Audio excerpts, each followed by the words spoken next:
प्रेम से बोलिए सत्यनारायण भगवान की जय। आज के दिन श्री सत्यनारायण भगवान की कथा पढ़ी अथवा सुनी जाती है, तो आइए आज आपको सुनाते हैं श्री सत्यनारायण भगवान की संपूर्ण व्रत कथा। एक समय नैमिषारण्य तीर्थ में शौनक आदि 88,000 ऋषियों ने श्री सूत जी से पूछा, हे प्रभु, इस कलयुग में वेद विद्या रहित मनुष्यों को प्रभु भक्ति किस प्रकार मिलेगी और उनका उद्धार कैसे होगा? इसके लिए हे मुनि श्रेष्ठ, कोई ऐसा तप कहिए जिससे थोड़े समय में पुण्य प्राप्त हो जाए तथा मनोवांछित फल मिले। यह कथा सुनने की हमारी बहुत इच्छा है। सर्वशास्त्र ज्ञाता श्री सूत जी बोले, हे वैष्णवों में पूज्य, आप सबने प्राणियों के हित की बात पूछी है। अब मैं उस श्रेष्ठ व्रत को आप लोगों से कहूंगा, जिस व्रत को नारद जी ने लक्ष्मी नारायण जी से पूछा था और लक्ष्मीपति ने मुनि श्रेष्ठ नारद जी से कहा था। तो ध्यान से सुनिए। एक समय योगी राज नारद जी दूसरों के हित की इच्छा से अनेक लोकों में घूमते हुए मृत्यु लोक में आ पहुंचे। यहाँ अनेक योनियों में जन्मे हुए सभी मनुष्यों को अपने कर्मों द्वारा अनेक दुखों से पीड़ित देखकर सोचने लगे कि किस यत्न के करने से निश्चय ही प्राणियों के दुखों का नाश हो सकेगा। ऐसा मन में सोचकर विष्णु लोक को चले गए। वहां श्वेत वर्ण और 4 भुजाओं वाले देवों के ईश नारायण को देखकर, जिनके हाथों में शंख चक्र गदा और पद्म थे, वे वरमाला पहने हुए थे, उनकी स्तुति करने लगे। भगवान, आप अत्यंत शक्ति से संपन्न हैं, मन तथा वाणी भी आपको नहीं पा सकती। आपका आदि मध्य अंत नहीं है। निर्गुण स्वरूप, सृष्टि के आदिभूत व भक्तों के दुखों को नष्ट करने वाले हो, आपको मेरा नमस्कार है। नारद जी से इस प्रकार की स्तुति सुनकर विष्णु भगवान बोले, हे मुनि श्रेष्ठ, आपके मन में क्या है? आपका किस काम के लिए आगमन हुआ है? निसंकोच होकर कहिए। तब नारद मुनि बोले, मृत्यु लोक में सब मनुष्यों को अनेक योनियों में पैदा हुए हैं, अपने कर्मों के द्वारा अनेक प्रकार के दुखों से दुखी हो रहे हैं। हे नाथ, मुझ पर दया रखते हो तो बताइए कि उन मनुष्यों के सब दुख थोड़े ही प्रयत्न से कैसे दूर हो सकते हैं। हे नारद, मनुष्यों की भलाई के लिए तुमने बहुत अच्छी बात पूछी है। जिस काम के करने से मनुष्य मुंह से छूट जाता है, वह मैं कहता हूँ, सुनो। वह पुण्य देने वाला स्वर्ग तथा मृत्यु लोक दोनों में दुर्लभ एक उत्तम व्रत है। आज मैं प्रेमवश होकर तुमसे कहता हूँ, सत्यनारायण का यह व्रत अच्छी तरह विधि पूर्वक करने से मनुष्य आयु पर्याप्त यहाँ सुख भोग कर मरने पर मोक्ष को प्राप्त होता है। श्री भगवान के वचन सुनकर नारद मुनि बोले कि उस व्रत का क्या फल है, उस व्रत का क्या विधान है और किसने यह व्रत किया है और किस दिन यह व्रत करना चाहिए, विस्तार से कहिए। भगवान श्री विष्णु बोले, दुख शोक आदि को दूर करने वाला, धन धान्य को बढ़ाने वाला, सौभाग्य तथा संतान को देने वाला, यह व्रत सब स्थानों पर विजय करने वाला है। भक्ति और श्रद्धा के साथ किसी भी दिन मनुष्य श्री सत्यनारायण की शाम के समय ब्राह्मणों और बंधुओं के साथ धर्मपरायण होकर पूजा करे। भक्ति भाव से नैवेद्य केले का फल, घी, दूध और गेहूं का चूरन सवाया ले। गेहूं के अभाव में साठी का चूरन, शक्कर और गुड़ ले और सब भक्षण योग्य पदार्थ जमा करके भगवान को अर्पण कर दे तथा बंधुओं सहित ब्राह्मणों को भोजन कराए। इसके पश्चात स्वयं भी भोजन करे। नृत्य गीत आदि का आचरण करके भगवान सत्यनारायण का स्मरण करते हुए समय व्यतीत करे। इस तरह व्रत करने पर मनुष्य की सभी इच्छा पूरी होंगी। विशेषकर कलिकाल में भूमि पर यही मोक्ष का सरल उपाय है। इसके प्रसंग में सूत जी बोले, हे ऋषियों, जिसने पहले समय में इस व्रत को किया है उसका इतिहास कहता हूँ, ध्यान से सुनो। सुंदर काशीपुरी नगरी में एक अत्यंत निर्धन ब्राह्मण रहता था। वह भूख और प्यास से बेचैन हुआ नित्य पृथ्वी पर घूमता था। ब्राह्मणों से प्रेम करने वाले भगवान ने ब्राह्मण को दुखी देखकर बूढ़े ब्राह्मण का रूप धारण करके उसके पास जा आदर के साथ पूछा, हे विप्र, नित्य दुखी हुआ पृथ्वी पर क्यों घूमता हो? श्रेष्ठ ब्राह्मण, यह सब मुझसे कहो, मैं सुनना चाहता हूँ। ब्राह्मण बोला, मैं निर्धन ब्राह्मण हूँ, भिक्षा के लिए पृथ्वी पर फिरता हूँ। हे भगवान, यदि आप इसका उपाय जानते हो तो कृपया करके कहो। वृद्ध ब्राह्मण बोला कि सत्यनारायण भगवान मनवांछित फल देने वाले हैं, इसलिए हे ब्राह्मण, तू उनका पूजन कर, जिसके करने से मनुष्य सब दुखों से मुक्त होता है। ब्राह्मण को सारा व्रत का विधान बताकर बूढ़े ब्राह्मण का रूप धारण करने वाले सत्यनारायण भगवान अंतर्ध्यान हो गए। जिस व्रत को वृद्ध ब्राह्मण ने बताया है, मैं उसको करूंगा। यह निश्चय करने पर उसे रात में नींद भी नहीं आई। वह सवेरे उठकर सत्यनारायण भगवान के व्रत का निश्चय करके भिक्षा के लिए चला गया। उस दिन उसको भिक्षा में बहुत धन मिला, जिससे बंधु बांधुओं के साथ उसने सत्यनारायण जी का व्रत किया। इसके करने से वह ब्राह्मण सब दुखों से छूटकर अनेक प्रकार की संपत्तियों से युक्त हो गया। उस समय से वह ब्राह्मण हर मास व्रत करने लगा। इस तरह सत्यनारायण भगवान के व्रत को जो करेगा वह सब पापों से छूटकर मोक्ष को प्राप्त होगा, और आगे जो भी पृथ्वी पर सत्यनारायण भगवान का व्रत करेगा वह मनुष्य सब दुखों से छूट जाएगा। सूत जी ऋषियों से बोले कि इस तरह नारद जी ने नारायण का कहा हुआ यह व्रत मैंने तुमसे कहा है। हे विप्रो, मैं अब और क्या कहूँ? तब ऋषि बोले, हे मुनीश्वर, संसार में इस ब्राह्मण से सुनकर किस किस ने इस व्रत को किया है, हम वह भी सुनना चाहते हैं। इसके लिए हमारे मन में बहुत श्रद्धा है। सूत जी बोले, हे मुनियों, जिस जिसने इस व्रत को किया है वह सब सुनो। एक समय एक ब्राह्मण धन और ऐश्वर्य के अनुसार बंधु बांधवों के साथ व्रत करने को तैयार हुआ। उसी समय एक लकड़ी बेचने वाला बूढ़ा आदमी आया और बाहर लकड़ियों को रखकर ब्राह्मण के मकान में गया। प्यास से दुखी लकड़हारा उनको व्रत करते देखकर ब्राह्मण को नमस्कार करके कहने लगा कि आप यह क्या कर रहे हैं और इसके करने से क्या फल मिलता है, कृपया करके मुझसे कहिए। ब्राह्मण ने कहा, सब मनोकामनाओं को पूर्ण करने वाला यह सत्यनारायण भगवान का व्रत है। इसकी ही कृपया से मेरे यहाँ धन धान्य आदि की वृद्धि हुई है। ब्राह्मण से इस व्रत के बारे में जानकर लकड़हारा बहुत प्रसन्न हुआ। चरणामृत लेकर और प्रसाद खाने के बाद अपने घर को गया। लकड़हारे ने अपने मन में इस प्रकार का संकल्प किया कि आज गांव में लकड़ी बेचने से जो धन मिलेगा उसी से सत्यनारायण देव का उत्तम व्रत करूंगा। यह मन में विचार करके वह बूढ़ा आदमी लकड़ियां अपने सिर पर रखकर जिस नगर में धनवान लोग रहते थे ऐसे सुंदर नगर में गया। उस दिन वहां उसे उन लकड़ियों का दाम पहले से चौगुना मिला।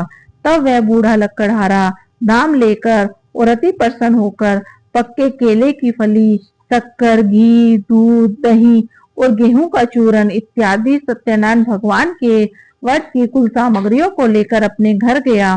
फिर उसने अपने भाइयों को बुलाकर विधि के साथ भगवान जी का पूजन और व्रत किया। उस व्रत के प्रभाव से वह बूढ़ा लकड़हारा धन, पुत्र आदि से युक्त हुआ और संसार के समस्त सुख भोग कर वैकुंठ को चला गया। सूत जी बोलते हैं कि हे श्रेष्ठ मुनियों, अब आगे की कथा कहता हूँ, सुनो। पहले समय में उल्कामुख नाम का एक बुद्धिमान राजा था। वह सत्य वक्ता और जितेंद्रिय था। प्रतिदिन देव स्थानों पर जाता तथा गरीबों को धन देकर उनके कष्ट दूर करता था। उसकी पत्नी कमल के समान मुख वाली और सती साध्वी थी। भद्रशिला नदी के तट पर उन दोनों ने श्री सत्यनारायण भगवान का व्रत किया। उस समय वहां एक साधु वैश्य आया। उसके पास व्यापार के लिए बहुत साधन था। वह नाव को किनारे पर ठहराकर राजा के पास आ गया और राजा को व्रत करते हुए देखकर विनय के साथ पूछने लगा, हे राजन, भक्ति उचित से आप यह क्या कर रहे हैं? मेरी सुनने की इच्छा है, सो आप मुझे बताइए।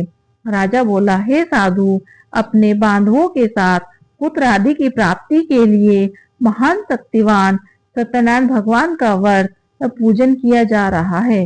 राजा के वचन सुनकर साधु आदर से बोला, हे राजन, मुझे इसका संविधान कहो। मैं भी आपके कथन अनुसार इस व्रत को करूंगा।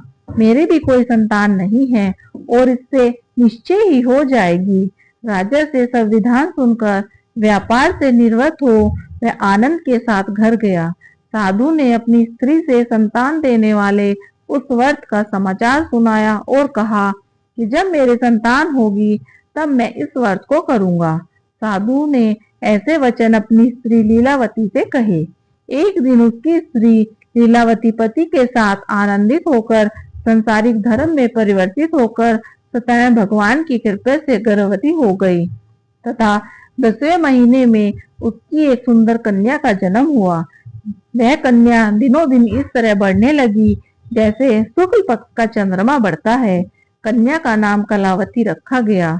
तब लीलावती ने मीठे शब्दों से अपने पति से कहा, आपने जो संकल्प किया था भगवान का व्रत करूंगा, अब आप करिए। साधु बोला, हे प्रिय, इसके विवाह पर करूंगा। इस प्रकार अपनी पत्नी को आश्वासन देकर वह नगर को गया। कलावती पितृगृह में वृद्धि को प्राप्त हो गई। साधु ने जब नगर में सखियों के साथ अपनी पुत्री को देखा तो तुरंत दूत को बुलाकर कहा कि पुत्री के वास्ते कोई सुयोग्य वर देखिए। साधु की आज्ञा पाकर दूत कंचन नगर पहुंचा और वहां पर बड़ी खोज और देखभाल करके लड़की के लिए सुयोग्य वानिक पुत्र को ले आया। उस सुयोग्य लड़के को देखकर साधु ने अपने बंधु बांधवों सहित प्रसन्नचित होकर अपनी पुत्री का विवाह उसके साथ कर दिया। किंतु दुर्भाग्य से विवाह के समय भी उस व्रत को करना भूल गया। तब श्री भगवान क्रोधित हो गए और श्राप दिया कि तुम्हें दारुण दुख प्राप्त होगा।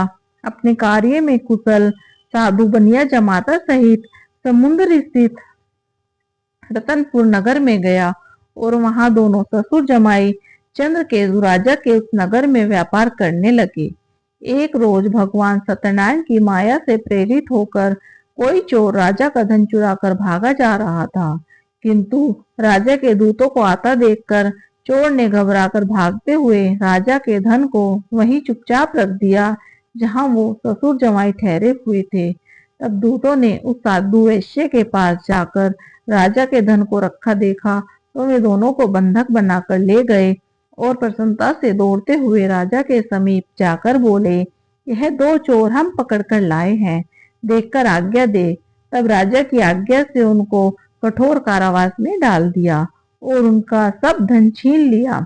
सत्यनारायण भगवान के श्राप द्वारा उनकी पत्नी भी घर पर बहुत दुखी हुई और घर पर जो धन रखा था वो चोर चुरा कर ले गए। शारीरिक व मानसिक पीड़ा तथा भूख प्यास से अति दुखी होकर अन्न की चिंता में कलावती एक ब्राह्मण के घर गई।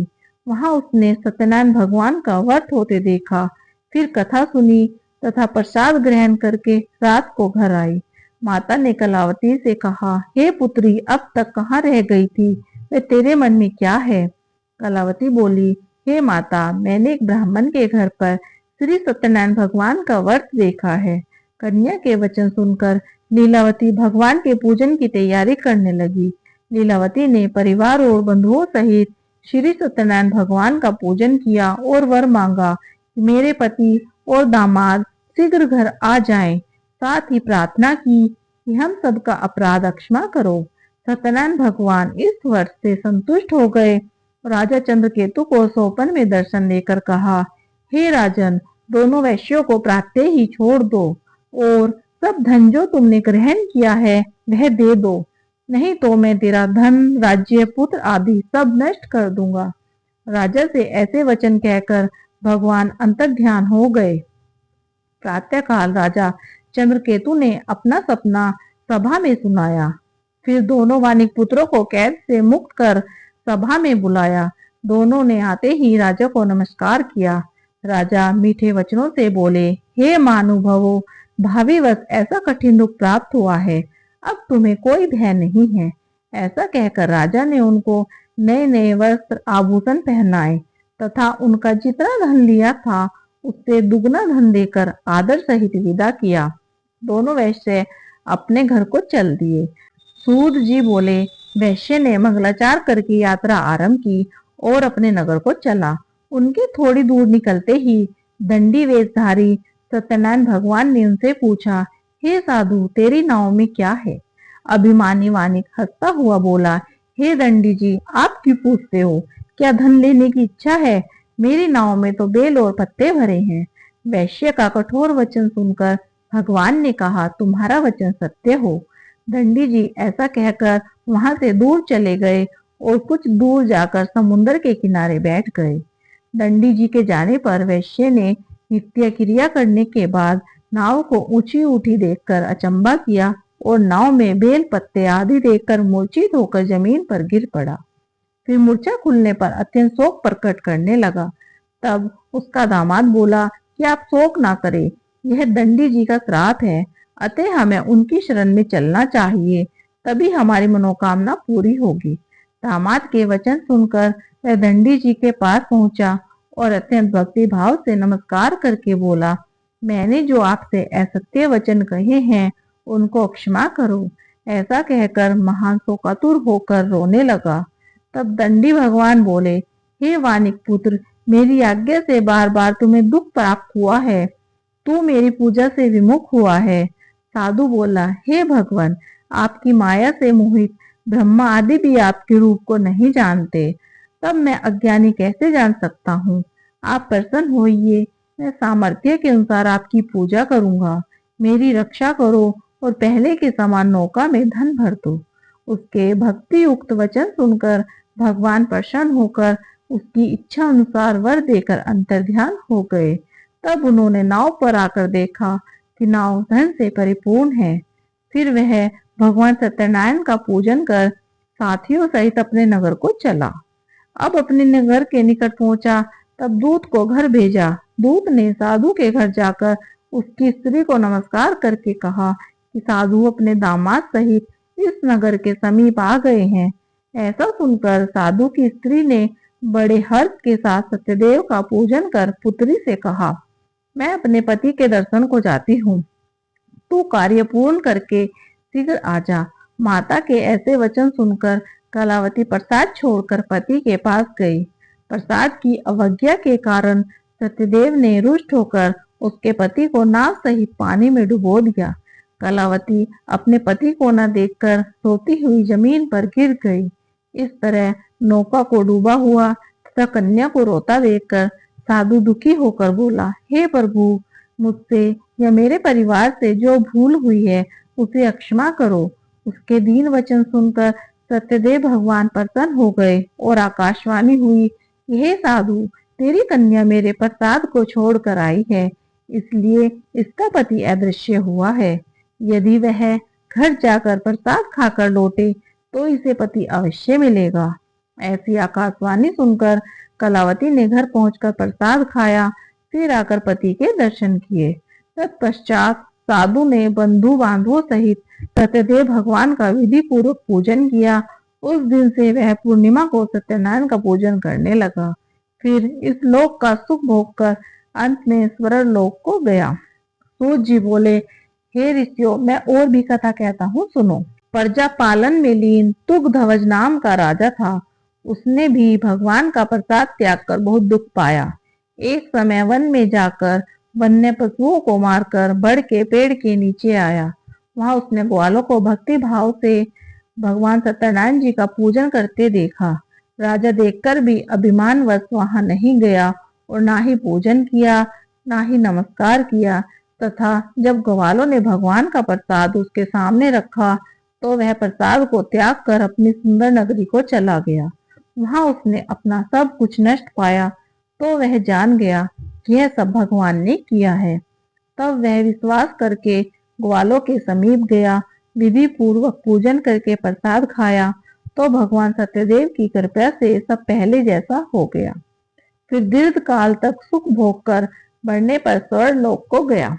जो मनुष्य इस परम दुर्लभ व्रत को करेगा, भगवान सत्यनारायण की कृपा से उसे धन धान्य की प्राप्ति होगी।